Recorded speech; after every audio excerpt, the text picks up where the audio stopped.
नमस्ते दोस्तों। सोचिए जरा, बाहर रखा हुआ एक मजबूत लोहे का टुकड़ा अचानक लाल भूरे रंग का कैसे हो जाता है? उसमें जंग कैसे लग जाता है? या फिर आपका पसंदीदा खाना बाहर रखे रखे कुछ ही घंटों में खराब क्यों हो जाता है और उसमें से अजीब सी महक क्यों आने लगती है? देखिए, सच कहूं तो ये कोई जादू या इत्तेफाक नहीं है। इसके पीछे एक बहुत ही सटीक विज्ञान काम कर रहा है। आज के इस एक्सप्लेनर में हम एक प्रिसीजन केमिस्ट यानी एक खोजी रसायनज्ञ का चश्मा पहनेंगे। एक ऐसा केमिस्ट जो दुनिया को सिर्फ ऊपर से नहीं देखता, बल्कि एटम्स और मॉलिक्यूल्स के उस अदृश्य डांस को समझता है। तो चलिए, आज हम एक साथ मिलकर इन रहस्यों को डीकोड करते हैं और देखते हैं कि आखिर एक साधारण सा आयरन एटम किस तरह के रासायनिक बदलावों से गुजरता है। आज के इस मास्टर क्लास का रोड मैप कुछ इस तरह है।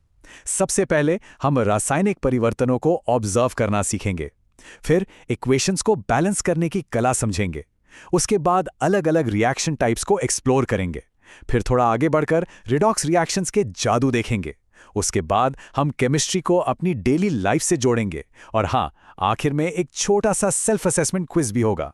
तो चलिए अपने पहले पड़ाव यानी ऑब्जर्विंग केमिकल चेंजेस की तरफ बढ़ते हैं और देखते हैं कि एक केमिस्ट की तरह आसपास के बदलावों को कैसे पहचाना जाता है। अब सबसे बुनियादी सवाल, केमिकल रिएक्शन यानी रासायनिक अभिक्रिया आखिर होती क्या है?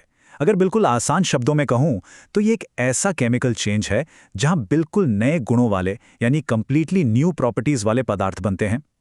इमेजिन कीजिए, दो चीजें आपस में मिलती हैं, अपनी पुरानी पहचान पूरी तरह खो देती हैं और कुछ बिल्कुल नया बना लेती हैं। जैसे हमारे शरीर में खाने का पचना, जिसे हम डाइजेशन कहते हैं। यहाँ कॉम्प्लेक्स कार्बोहाइड्रेट्स टूटकर हमें एनर्जी देने वाले सिंपल ग्लूकोज में बदल जाते हैं। या फिर हमारा सांस लेना यानी रेस्पिरेशन। और हाँ, हमारे इस सफर का मुख्य किरदार आयन यानी लोहा, उस पर जंग लगना भी एक केमिकल रिएक्शन है, जहां एक बहुत ही मजबूत धातु धीरे धीरे एक कमजोर पाउडर में बदल जाती है। पर सवाल यह है कि हम और आप इसे पहचानेंगे कैसे? देखिए, आपको बस एक जासूस यानी डिटेक्टिव की तरह सोचना है। कुछ विजुअल क्लूज होते हैं। अगर किसी चीज की स्टेट चेंज हो जाए, मान लीजिए कोई सॉलिड अचानक गैस बन जाए, या उसका रंग बदल जाए, या फिर टेम्परेचर में अचानक फर्क आ जाए, जैसे बर्तन एकदम से गर्म या ठंडा हो जाए, या फिर गैस के बुलबुले निकलने लगे, तो बस समझ जाइए कि वहां पक्का कोई ना कोई रासायनिक अभिक्रिया हुई है। अब चलते हैं अपने दूसरे सेक्शन की तरफ, द आर्ट ऑफ बैलेंसिंग। यहां हम अपनी जासूसी से थोड़ा आगे बढ़कर एक प्रोफेशनल लैबोरेटरी के अंदर की सटीकता को देखेंगे। एक नया स्टूडेंट जब पहली बार केमिस्ट्री सीखता है तो इक्वेशंस को बैलेंस करना थोड़ा मुश्किल लगता है, पर इसे हिट एंड ट्रायल मेथड से बहुत आसानी से किया जा सकता है। स्टेप 1 सबसे क्रूशियल है, फॉर्मूले के चारों तरफ बॉक्सेस बनाना। इन बॉक्सेस को आप सील किए हुए बिल्डिंग ब्लॉक समझिए। आप इन बॉक्सेस को बाहर से तो अरेंज कर सकते हैं, उनके नंबर्स बढ़ा सकते हैं, लेकिन बॉक्स के अंदर मौजूद किसी भी फॉर्मूले को आप तोड़ या बदल नहीं सकते। मेरा मतलब है, अगर पानी H2O है तो आप उसे बैलेंस करने के चक्कर में H2O2 नहीं कर सकते, वरना वो पानी थोड़ी रहेगा, कुछ और ही बन जाएगा। अब जरा इस टेबल में हमारे आयरन यानी Fe को पानी यानी नमी H2O के साथ रिएक्ट करते हुए देखिए। हम लेफ्ट हैंड साइड यानी अभिकारकों और राइट हैंड साइड यानी उत्पादों, दोनों तरफ एटम्स की गिनती करते हैं।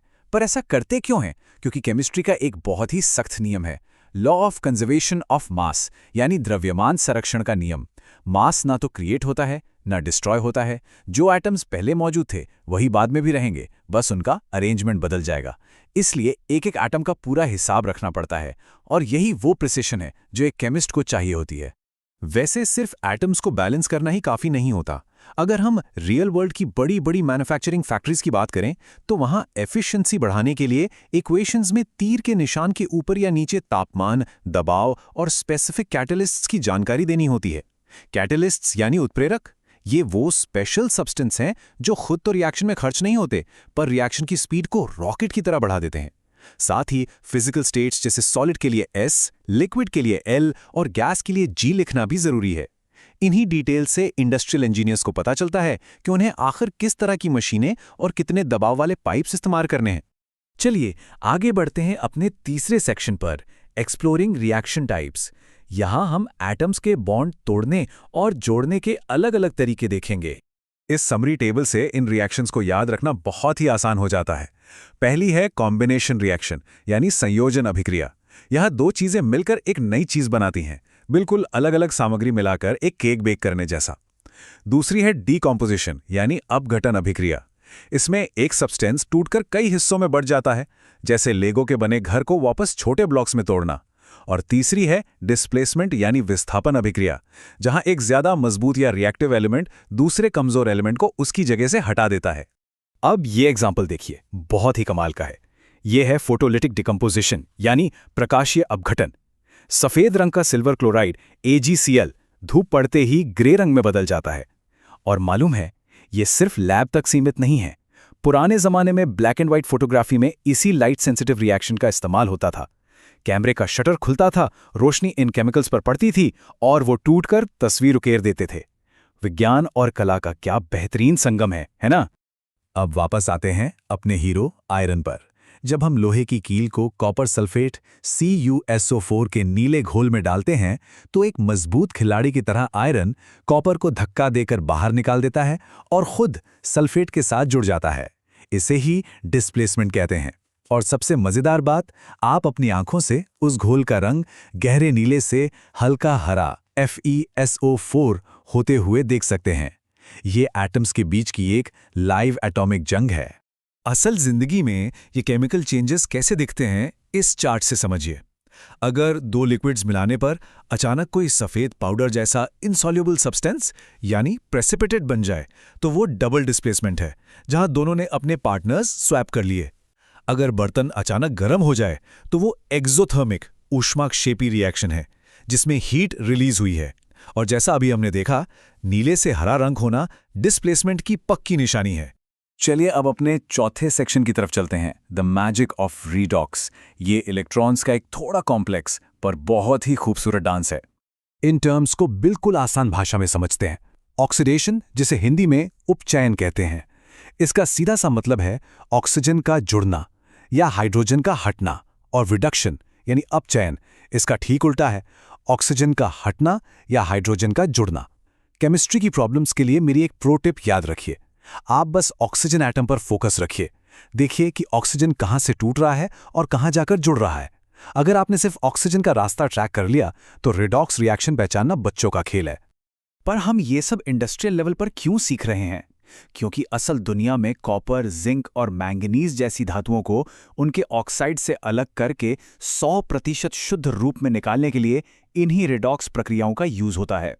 खदानों से निकले पत्थरों में एक रिएक्टेंट ऑक्सीडाइज होता है और दूसरा रिड्यूस होता है, तब जाके हमें हमारा प्योर मेटल मिलता है। अब आते हैं अपने 5वें सेक्शन पर, केमिस्ट्री इन डेली लाइफ। अब तक की एब्स्ट्रैक्ट केमिस्ट्री को थोड़ा प्रैक्टिकल बनाते हैं और अपनी असल जिंदगी में वापस लाते हैं। कोरोशन यानी संक्षारण, ये वो चीज है जो हमारे आयरन एटम को सबसे ज्यादा नुकसान पहुंचाती है। हवा और नमी से आयरन ऑक्सीडाइज हो जाता है यानी जंग लग जाता है। सोचिए, अगर हम सिविल इंजीनियरिंग में इसका ध्यान न रखें, तो बड़े बड़े पुल और इमारतें कुछ ही सालों में कमजोर होकर गिर सकती हैं। इसीलिए हम पेंटिंग करते हैं या गैल्वनाइजेशन यशद लेपन का यूज करते हैं। इसमें लोहे पर जिंक की एक परत चढ़ाई जाती है। जिंक खुद की कुर्बानी दे देता है, पर लोहे को बचा लेता है। और कभी सोचा है आलू के चिप्स के पैकेट में इतनी हवा क्यों भरी होती है? वो कोई आम हवा नहीं, बल्कि प्योर नाइट्रोजन गैस होती है। ये खाने को ऑक्सीडाइज होने से बचाती है, जिससे रैंसिडिटी या विकृत गंधता कहते हैं। ऑयल और फैट जब ऑक्सीजन से मिलते हैं तो उनका स्वाद बिल्कुल खराब हो जाता है। इससे रोकने के लिए ही हम एंटीऑक्सीडेंट्स, एयरटाइट कंटेनर्स, फ्रिज और नाइट्रोजन गैस का इस्तेमाल करते हैं। लीजिए, हम अपने आखिरी पड़ाव यानी सेल्फ असेसमेंट क्विज पर आ गए हैं। चलिए देखते हैं इस पूरे सफर से हमने क्या क्या सीखा। आपके स्क्रीन पर एक इक्वेशन है, Fe प्लस CuSO4 तब बन जाता है FeSO4 प्लस Cu। जरा उस डांस पार्टनर्स वाले मेटाफर को याद कीजिए, जहां एक स्ट्रॉन्ग पार्टनर दूसरे को रिप्लेस कर देता है। सोचिए और बताइए ये कौन सी रिएक्शन है। Take a few seconds. तो अगर आपका जवाब डिस्प्लेसमेंट रिएक्शन यानी विस्थापन अभिक्रिया था, तो आप बिल्कुल सही हैं। आपने आयरन के इस पूरे सफर को बहुत ही सटीकता के साथ ट्रैक किया है। Excellent work. अब आप सच में एक रसायनज्ञ की तरह सोच रहे हैं। तो इस एक्सप्लेनेर को इस खूबसूरत थॉट के साथ खत्म करते हैं। द्रव्यमान का ना तो कभी निर्माण होता है, ना ही विनाश। ये बस एक रूप से दूसरे रूप में खूबसूरती से रीअरेंज होता है। केमिकल ट्रांसफॉर्मेशंस का ये लूप सच में जादुई है। अगर आपको वीडियो से नई जानकारी मिली है तो वीडियो को लाइक करें, शेयर करें और चैनल को सब्सक्राइब करें।